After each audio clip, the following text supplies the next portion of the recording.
प्यारे बच्चों, circle point YouTube channel पर आप सबों का स्वागत है। मैं एम चक्रवर्ती जीके जीएस की श्रृंखला में एक बार फिर आप लोगों का स्वागत कर रहा हूं और हम लोग बढ़ते हैं आज भूगोल की तरफ। ठीक है, ज्योग्राफी का एक टॉपिक लिए हैं, भारत की कृषि। भारत की कृषि इंडियन ज्योग्राफी से एक टॉपिक है, बेहतरीन टॉपिक है और कृषि से संबंधित हम सभी प्रश्नों को देखते हुए चलेंगे जो कि परीक्षाओं में पूछे जाते हैं। तो आप वीडियो को लास्ट तक देखिएगा, अच्छा महत्वपूर्ण टॉपिक है और आपके विभिन्न प्रतियोगी परीक्षाओं के लिए एसएससी हो, रेलवे हो या राज्य स्तरीय बिहार दरोगा हो जाए, बिहार पुलिस हो जाए या किसी भी राज्य की परीक्षाओं की तैयारी में आप लगे हुए हैं तो आपको कृषि से संबंधित प्रश्नों को देखना है। तो चलिए हम लोग बिना समय बर्बाद के बढ़ते हैं आज के पहले प्रश्न की ओर। भारत की कृषि में पहला पॉइंट आप लोग को ले दिए हैं। सबसे पहला पॉइंट ये बनता है कि कृषि किस सूची का विषय है, तो राज्य सूची का। ठीक है, कृषि किस सूची का विषय है, राज्य सूची। तीन सूची आप जानते होंगे, केंद्र सूची जिसको आप संघ सूची भी कहते हैं, राज्य सूची और समवर्ती सूची। तो कृषि को किस सूची में रखा गया है, राज्य सूची में। कृषि को किस सूची में, राज्य सूची। और देखेंगे इसको पकड़ना क्या आसान है, कृषि किसका काम, राज्य का काम है तो राज्य सूची के अंतर्गत डाला गया है। पूछेगा कि कृषि से संबंधित विषयों पर कानून कौन बनाएगा, राज्य सरकार, क्योंकि राज्य सूची का विषय है तो कानून कौन बनाएगा, राज्य सरकार बनाएगा। अगला, वर्तमान में खाद्य एवं कृषि मंत्री कौन है। परीक्षाओं में ये भी पूछ लिए जाते हैं मंत्री, तो ध्यान दीजिएगा, पूछ देगा कि खाद्य एवं कृषि मंत्री कौन है, तो अभी वर्तमान में कौन है, नरेंद्र सिंह तोमर। भारत में वर्तमान समय में जिस समय, ठीक है ना, आज हम लोगों का 2 मार्च 2023 है, तो पूछेगा कि खाद्य एवं कृषि मंत्री कौन है, तो नरेंद्र सिंह तोमर। अगला ध्यान दीजिएगा, खाद्य एवं कृषि संगठन का मुख्यालय कहाँ होगा। खाद्य एवं कृषि संगठन का मुख्यालय, ठीक है, और स्थापना दोनों हम लोग देख रहे हैं। तो सबसे पहले देखते हैं स्थापना इसका कब हुआ था, खाद्य एवं कृषि संगठन का, तो 16 अक्टूबर 1945। खाद्य एवं कृषि संगठन का स्थापना कब हुआ, 16 अक्टूबर 1945 में, और इसका मुख्यालय रोम में है। कहाँ है, रोम, जो कि इटली का एक शहर है, ठीक है ना, इटली की राजधानी रोम। फिर से ध्यान दीजिएगा, खाद्य एवं कृषि संगठन का स्थापना पूछेगा 16 अक्टूबर 1945 और मुख्यालय कहाँ बताएंगे, रोम। अगला इसी में कि खाद्य एवं कृषि मंत्री वर्तमान में भारत के कौन है, तो नरेंद्र सिंह तोमर। अगला, ऋतु के आधार पर फसलों को 3 भागों में हम लोग बांट दिए हैं। ऋतु के आधार पर कितने भागों में बांट दिए हैं, 3 भागों में फसलों को बांटा गया है। ऋतु के आधार पर फसलों को कितने भागों में, 3 भागों में बांटा गया है। देखेंगे इसको पहला लिए हैं रबी फसल। पहला क्या लिया गया, रबी फसल। रबी फसल का जो बोने का समय होगा वो अक्टूबर से नवंबर के बीच में होगा। रबी फसल का बुआई कब होगा, अक्टूबर से नवंबर के बीच में होगा और कटाई इसकी हो जाती है मार्च से अप्रैल के बीच में। पूछेगा आपसे कि रबी फसल का कि बुआई कब होगा, तो अक्टूबर से नवंबर महीने में इसका बुआई होता है और कटाई मार्च से अप्रैल। और ये देखेंगे, याद रखिएगा, रबी जो फसल है वो ठंडे समय का फसल है, ठंडे के समय का, तो अक्टूबर नवंबर से लगभग ठंड आना चालू हो जाता है और गर्मी जब आने वाला रहता है तो ये कटना चालू होगा। ठीक है, तो मार्च अप्रैल तक हम लोग का गर्मी आना प्रारंभ होता है। तो याद रखेंगे, ठंडा आने का समय और गर्मी आने का समय याद रखेंगे। तो ठंडा अक्टूबर नवंबर के समय में आ जाता है और गर्मी आने का समय है मार्च अप्रैल। तो मार्च अप्रैल में इसका कटाई हो जाएगा और बुआई याद रखेंगे अक्टूबर से नवंबर के बीच में होता है। अगला पॉइंट है, पश्चिमी विक्षोभ इस फसल के लिए लाभदायक माना जाता है। कहेगा कौन सा विक्षोभ इस फसल के लाभदायक माना जाता है, तो पश्चिमी विक्षोभ। या कह देगा पश्चिमी विक्षोभ किस फसल के लिए लाभदायक माना जाएगा, तो रबी फसल के लिए। रबी फसल के लिए कौन सा, पश्चिमी विक्षोभ। अब देखेंगे प्रमुख फसल याद करने के लिए क्या ट्रिक है, जो इसको देख लीजिए, क्योंकि इसके फसल एग्जाम में पूछे जाते हैं कि कौन फसल रबी फसल के अंतर्गत कौन कौन आएगा, ठीक है ना, या इनमें से कौन सा फसल रबी फसल है। तो उसके लिए ट्रिक आप देख लीजिएगा। सबसे पहले आप लोगों को ट्रिक के सहायता से याद कर लीजिए, क्योंकि एक बार देख लेंगे तो याद करने में थोड़ा सा आप लोग को सुविधा हो जाएगा। रवि आजा सच में गेम खेलेंगे, रवि आजा सच में गेम खेलेंगे से याद रख लेंगे क्या चीज, रबी पर आधारित फसल, रबी का संबंधित फसल। रवि आजा सच में गेम खेलेंगे, तो रबी से क्या हो जाएगा, रबी फसल, रबी से रबी फसल हो जाएगा, याद रखेंगे। आ से आलू, जा से जौ, आ से आलू, जा से जौ, स से सरसों, च से चना, ठीक है।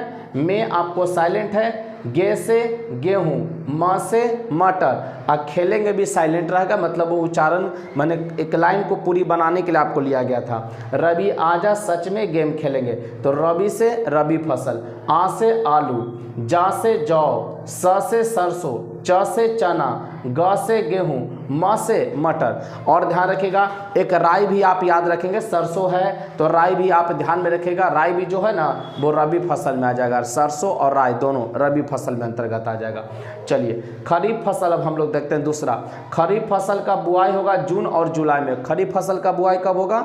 जून और जुलाई में। और कटाई हो जाएगा अक्टूबर नवंबर में। कटाई कब होगा? अक्टूबर नवंबर में। खरीफ फसल का बुआई याद रखेंगे जून जुलाई और कटाई अक्टूबर और नवंबर। ठीक है, इस फसल के लिए दक्षिण पश्चिम मानसून लाभदायक है। ध्यान दीजिएगा खरीफ फसल के लिए कौन सा? तो दक्षिण पश्चिम मानसून लाभदायक माना गया। खरीफ फसल के लिए कौन सा मानसून लाभदायक माना गया? दक्षिण पश्चिम मानसून लाभदायक माना गया। खरीफ फसल ग्रीष्म तथा वर्षाकालीन फसल है। ग्रीष्म तथा वर्षाकालीन फसल है। अब इसकी प्रमुख फसल को याद करने के लिए क्या ट्रिक है, ध्यान दीजिएगा। अरे मूर्ख गधा साथ बाजार मत जा। अरे मूर्ख गधा साथ बाजार मत जा। ठीक है ना, ये खरीफ फसल के हम लोग जितना भी फसल आएगा लगभग प्रश्नों को हम लोग देख लेते हैं। ठीक है, क्योंकि एग्जाम में ध्यान दीजिएगा पूछ देगा आलू किस फसल के अंतर्गत आएगा, तो रबी है ना। तो उसी तरीके से रबी खरीफ जो भी फसल है सब हम लोग देख लेते हैं। तो खरीफ फसल के लिए क्या ट्रिक बन गया? अरे मूर्ख गधा साथ बाजार मत जा। तो देखेंगे इसको क्या हम लोग कैसे किए हैं। अरे से क्या याद रखेंगे? अरहर। अरे से अरहर। मूर्ख से मूंग और मूंगफली। मूर्ख से क्या याद रखेंगे? मूर्ख है ना, तब मुंह से मूर्ख मूंग और मूंगफली। मूर्ख मूंग और मूंगफली, मूंगफली याद रखेंगे। ठीक है, गधा से देख लीजिएगा तो ग से हो जाएगा गन्ना और धा से धान। गधा से क्या याद रखेंगे? ग से गन्ना, धा से धान। साथ से याद रखेंगे, साथ से सोयाबीन। साथ से क्या याद रखेंगे? सोयाबीन। ठीक है, बाजार, बाजार से बाजरा याद रखेंगे। बाजार से क्या याद रखेंगे? बाजरा। मत, तो मत से म से मक्का, त से तिल, जा से ज्वार, जा से ज्वार। तो ध्यान रखेंगे अरे मूर्ख गधा साथ बाजार मत जा। अरहर, मूंग, मूंगफली, गन्ना, धान, सोयाबीन, बाजरा, मक्का, तिल, ज्वार, ये आप याद रखेंगे। ये सब खरीफ फसल है। क्या है? खरीफ फसल है। ठीक है, और रबी फसल खरीफ फसल हो गया। तीसरा है जायद या गर्मा फसल। जायद या गर्मा फसल ध्यान रखेंगे, जायद या गर्मा फसल में याद रखेंगे, जायद या गर्मा फसल। इसकी बुआई होती है अप्रैल और मई के बीच में। अप्रैल और मई के बीच में। और कटाई हो जाएगा मई और जून के बीच में। बुआई हो जाएगा अप्रैल और मई के बीच में, कटाई मई और जून के बीच में। ठीक है, इसके लिए ट्रिक याद रखेंगे फसल के लिए, जायद फसल के लिए। ताव खीरा खाकर मरे। ताव खीरा खाकर मरे। ताव से याद रखेंगे तारबूज और उड़द। तारबूज और उड़द। खीरा से खीरा। खाकर से तो खा से खारबूज, खा से खारबूज। और क से ककड़ी, क से ककड़ी। मरे हैं जो साइलेंट में है तो आप याद रखेंगे। तो हम लोग 3 ट्रिक आप लोग के लिए लिए। पहला क्या है? रबी फसल के लिए रबी आजा सच में गेम खेलेंगे। खरीफ फसल के लिए अरे मूर्ख गधा साथ बाजार मत जा। और जायद के लिए क्या बन गया? ध्यान दीजिएगा, जायद के लिए ताव खीरा खाकर मरे। ताव खीरा खाकर मरे। अब ध्यान दीजिएगा, हम लोग बढ़ते हैं भारत की प्रमुख फसलें। भारत की प्रमुख फसलें कौन कौन फसल हैं उस सब को देखते हुए चलेंगे। जैसे हम लोग पहला लिए हैं चावल, तो चावल से परीक्षाओं में जितना भी प्रश्न बन सकते हैं सब आपको कवर करवाया गया है। वीडियो को लास्ट तक देखिएगा ताकि आपका प्रश्न छूट ना पाए। तो चलिए चावल में सबसे पहले हम लोग देखते हैं, ध्यान देंगे चावल के बारे में। और एक एक प्रश्न आपके लिए महत्वपूर्ण होगा।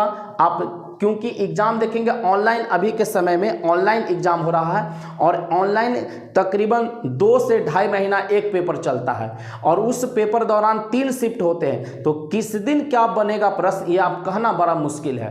पहले ऑफलाइन पेपर था तो 2 से 3 संडे में आपका खत्म हो जाता था। आज आयोग के पास है कि प्रतिदिन 3 शिफ्ट बनाना है, 3 शिफ्ट चलता है और एक एक एग्जाम 2.5 से 3 महीना के बीच में चलता है। तो इसके लिए थोड़ा सा आपको संभल कर आना है। सभी प्रश्नों को बारीकी से देखना है क्योंकि एग्जाम में क्या पूछा जाएगा ये संभव आप भी नहीं जानते हैं, लेकिन याद हम सब करके जाएंगे यह आप किया जा सकता है। तो चलिए देखते हैं चावल के बारे में। तो चावल के सबसे पहले पॉइंट दिया है कि चावल भारत का मुख्य खाद्यान्न फसल है जो देश के कुल कृषि भूमि के 1/4 भाग पर उत्पादित किया जाता है। भारत का मुख्य खाद्यान्न फसल पूछेगा कौन? चावल। कितना भाग पर? तो कुल कृषि भूमि के 1/4 भाग पर चावल का खेती किया जाता है। चावल एक उष्णकटिबंधीय खरीफ फसल है। चावल कैसा है? तो उष्णकटिबंधीय। कैसा फसल होगा? उष्णकटिबंधीय, ठीक है ना। खरीफ फसल है। कैसा फसल है? खरीफ। चावल एक उष्णकटिबंधीय खरीफ फसल है। तापमान देखेंगे चावल के लिए कितना होना चाहिए अगला पॉइंट में। तो सबसे पहला महत्वपूर्ण पॉइंट ये याद रखिएगा, चावल एक उष्णकटिबंधीय खरीफ फसल है। तापमान देखेंगे 20 से 28 डिग्री सेल्सियस के बीच में, 20 से 28 डिग्री सेल्सियस के बीच में टेम्परेचर होना चाहिए। वर्षा 100 से 150 सेंटीमीटर, मतलब अच्छी खासी वर्षा होनी जरूरी है। मिट्टी कैसा? तो उपजाऊ जलोढ़ मिट्टी होना चाहिए। उपजाऊ जलोढ़ मिट्टी जो कि बरसात में अपने साथ जब बाढ़ का पानी आता है तो उपजाऊ जलोढ़ मिट्टी लेकर आता है। तो उपजाऊ जलोढ़ मिट्टी इस फसल के लिए लाभदायक माना गया है। अगला पॉइंट चौथा, मुख्य रूप से चावल ग्रामीणी कुल का फसल है। चावल पूछेगा किस कुल का फसल है? तो ग्रामीणी कुल का फसल है। ग्रामीणी कुल का फसल है। चावल ग्रामीणी कुल का फसल है। चावल का वनस्पतिक नाम देखेंगे ओराइजा सेटाइवा। ओराइजा सेटाइवा इसका वनस्पतिक नाम है। तो अभी हम लोग देखे हैं भारत में कृषि से संबंधित प्रश्न, खरीफ फसल, रबी फसल, जायद फसल और चावल। चावल से और महत्वपूर्ण प्रश्नों के साथ हम लोग आगे बढ़ रहे हैं और चावल से देखें, वीडियो को लास्ट तक देखिए क्योंकि चावल से जितने एग्जाम में प्रश्न बन सकते हैं सभी मैंने कवर करवाने का प्रयास किया हूं। तो चावल से हम लोग आगे पॉइंट में बढ़ते हैं। चलिए बच्चों, तो चावल में देखिए आगे अगला टर्म है, छठा नंबर पॉइंट है चावल में कि राष्ट्रीय चावल अनुसंधान केंद्र पूछेगा कहाँ है? तो कटक, ठीक है। राष्ट्रीय चावल अनुसंधान केंद्र कहाँ है? तो कटक, ओडिशा, ठीक है ना। कटक कहाँ पड़ेगा? तो ओडिशा राज्य में। अंतर्राष्ट्रीय चावल अनुसंधान केंद्र पूछेगा तो ये तो राष्ट्रीय हो गया जो कि भारत में, पूरे वर्ल्ड के लिए अंतर्राष्ट्रीय पूछेगा तो मनीला जो फिलीपींस की राजधानी है, फिलीपींस की राजधानी है। अगला टर्म 8 नंबर, संयुक्त राष्ट्र संघ ने वर्ष 2004 को अंतर्राष्ट्रीय चावल वर्ष के रूप में मनाया था। पूछेगा कि संयुक्त राष्ट्र के द्वारा अंतर्राष्ट्रीय चावल वर्ष कब मनाया गया था? 2004 को, या 2004 को किस रूप में घोषित किया गया? अंतर्राष्ट्रीय चावल वर्ष के रूप में घोषित किया गया। अब राष्ट्रीय चावल अनुसंधान केंद्र कटक पूछेगा, कहाँ? तो ओडिशा में। राष्ट्रीय चावल अनुसंधान अंतर्राष्ट्रीय पूछेगा तो मनीला, फिलीपींस की राजधानी। और 2004 को क्या मनाया गया संयुक्त राष्ट्र संघ के द्वारा? अंतर्राष्ट्रीय चावल वर्ष। चावल के दाने में निम्न 3 प्रमुख भाग होता है। चावल के दाने में निम्न 3 प्रमुख भाग होता है। देखेंगे चावल से जितने भी प्रश्न बन सकते हैं। ज्योग्राफी में तो सिर्फ यही था हम लोग को पढ़ना कि चावल में कितना तापमान चाहिए, वर्षा है ना, कैसी मिट्टी होनी चाहिए, इसको उत्पादक राज्य कौन कौन है। लेकिन इससे जितना भी प्रश्न आपको, कुछ ऐसे भी प्रश्न है जो बायो से संबंधित है, जैसे वनस्पति का नाम हो गया, किस कुल का है, तो उसको भी हम लोग देखते हुए चल रहे हैं। साथ में अगर कवर हो जाएगा, एक साथ रहेगा तो याद करने में आपके लिए अच्छा रहेगा। तो चलिए देखते हैं। तो इसका 3 भाग में सबसे पहले बाहरी झिल्ली एल्यूरून की बनी होती है। बाहरी झिल्ली किसका बना होगा? एल्यूरून का बना होगा। दूसरा भाग होता है भ्रूणपोष और तीसरा इसका अंकुर भाग होता है। 3 चावल का दाना कितना? 3 प्रमुख भाग होता है। तो बाहरी झिल्ली किसका पूछेगा तो क्या बोलेंगे? एल्यूरून का। मध्य वाला क्या होगा? भ्रूणपोष और अंदर वाले को क्या कहेंगे? अंकुर भाग कहेंगे। धान की प्रमुख किस्में देखेंगे, किस्म भी इसका पूछ लिया जाता है कि कौन कौन से इसमें धान का किस्म है। तो ध्यान दीजिएगा, कुछ तो ऐसा है जो साउथ इंडिया के नदी के नाम पर ही रख दिया गया, जैसे जया, पद्मा, कृष्णा, कावेरी, माही सुगंधा, बाली सुगंधा, पूसा सुगंधा, गोविंद, अन्नपूर्णा, ये सब कुछ ऐसे चावल के नाम हैं जो कि साउथ इंडिया के नदी से जया, पद्मा, कृष्णा, कावेरी सब दक्षिण भारतीय नदियां हैं। तो याद रखेंगे जया, पद्मा, कृष्णा, कावेरी, माही सुगंधा, बाली सुगंधा, पूसा सुगंधा, गोविंद, अन्नपूर्णा इत्यादि ये सब धान का किस्म है। धान में होने वाला प्रमुख रोग ध्यान दीजिएगा खैरा रोग है। धान में होने वाला प्रमुख रोग कौन है? खैरा। किसकी कमी से? तो जस्ता की कमी से होता है। पूछेगा कि खैरा रोग किसकी कमी से होगा? तो जस्ता की कमी से। से। खैरा रोग का संबंध किससे है? धान से। और किसकी कमी से होगा? तो जस्ता की कमी से। अब देखेंगे, कहेगा लक्षण इसका क्या है खैरा रोग का, तो धान की पत्ती का रंग हल्का पीला हो जाना। कहेगा धान की पत्ती का जब हल्का रंग पीला हो जाएगा तो किस रोग को दर्शाता है, ये भी क्वेश्चन पूछ देता है। तो आप याद रखेंगे हल्का पीला और बाद में कत्थई रंग का हो जाना क्या दर्शाएगा? खैरा रोग को। खैरा रोग का लक्षण ध्यान दीजिएगा, धान की पत्ती का रंग क्या हो जाएगा? हल्का पीला हो जाएगा और बाद में कत्थई रंग का हो जाता है और इसके पौधे बौने रह जाते हैं। खैरा रोग के कारण पौधे विकास नहीं कर पाते, छोटे रह जाते हैं, बौने रह जाते हैं। तो ये हो गया धान से होने वाले प्रमुख रोग खैरा। किसकी कमी से, इसके क्या लक्षण है, सभी आपको किस्म हो गया। हम लोग चावल के दाना कितने भागों से बना होता है वो देख लिए। संयुक्त राष्ट्र संघ राष्ट्रीय चावल अनुसंधान केंद्र है और राष्ट्रीय चावल अनुसंधान केंद्र है। अब आगे देखेंगे इसके प्रमुख उत्पादक राज्य भारत में कौन कौन प्रमुख उत्पादक राज्य हैं। तो पश्चिम बंगाल है, याद रखेंगे सबसे पहला। उत्तर प्रदेश है 2 नंबर, आंध्र प्रदेश, तमिलनाडु। माने भारत में सबसे बड़ा अगर उत्पादक राज्य बोलेगा सबसे बड़ा तो पश्चिम बंगाल। क्या याद रखेंगे? पश्चिम बंगाल। उत्तर प्रदेश, आंध्र प्रदेश, तमिलनाडु, ये सब चावल के महत्वपूर्ण उत्पादक राज्य में आते हैं। सबसे ज़्यादा उत्पादक राज्य बोलेगा तो कौन हो जाएगा? पश्चिम बंगाल। और पश्चिम बंगाल में और तमिलनाडु में याद रखेंगे, पश्चिम बंगाल और तमिलनाडु 2 ऐसे राज्य हैं जहां सालों चावल का खेती होता है, सालों चावल का खेती होता है। कुछ स्पेशल ऐसे कुछ राज्य होते हैं जहां पर आपको सीजनली बरसात के मौसम में धान का खेती किया जाएगा, बाकी अन्य समय में नहीं। लेकिन पश्चिम बंगाल और तमिलनाडु साल भर धान का खेती किया जाता है, ये भी याद रखेंगे। गोल्डन राइस, आप इसको पॉलिश चावल भी कहते हैं, पॉलिश किया हुआ चावल। गोल्डन राइस या पॉलिश किया हुआ चावल में विटामिन ए प्रचुर मात्रा में पाया जाता है, विटामिन ए प्रचुर मात्रा में पाया जाता है। पॉलिश किया हुआ चावल बोलिए या गोल्डन राइस में कौन विटामिन के लिए प्रचुर स्रोत है? तो विटामिन ए का वो प्रचुर स्रोत है, विटामिन ए का प्रचुर स्रोत है। पॉलिश किए हुए चावल में कौन विटामिन की कमी हो जाती है? तो पॉलिश किए हुए चावल में विटामिन B1 का कमी हो जाएगा। पॉलिश किए हुए चावल में पूछेगा कौन विटामिन का कमी हो जाएगा? तो विटामिन B1 का कमी हो जाएगा। और पॉलिश किए हुए चावल के अधिक सेवन से बेरी बेरी रोग का खतरा बना रहता है। पॉलिश किए हुए चावल के अधिक सेवन से किसका खतरा बना रहेगा? बेरी बेरी रोग का खतरा बना रहेगा। गोल्डन राइस विटामिन ए का प्रचुर स्रोत होगा। पॉलिश किया हुआ चावल में विटामिन B1 की कमी हो जाती है। पॉलिश किए हुए चावल कोई अधिक सेवन से बेरी बेरी रोग का खतरा बना रहता है। चावल को अधिक धोने से विटामिन B1 समाप्त हो जाता है, ये भी महत्वपूर्ण है, याद रखेंगे कि चावल को अधिक धोएंगे तो कौन सा विटामिन नष्ट हो जाता है? तो विटामिन B1 क्या हो जाएगा? समाप्त हो जाएगा। विश्व में चावल का सबसे ज्यादा उत्पादक पूछेगा देश कौन है? तो चीन हो जाएगा। पूरे वर्ल्ड में चावल का सबसे ज्यादा उत्पादन करने वाला देश कौन हो जाएगा? तो चीन हो जाएगा, इसको याद रखेंगे। तो चावल से और कृषि की कुछ प्रमुख बातों को आज हमने देखा। अब ध्यान दीजिएगा, कल के टॉपिक में हम लोग भारत की कृषि में ही गेहूं, मक्का, बाजरा, ज्वार ये सब फसलों को लेकर हम प्रेजेंट होंगे।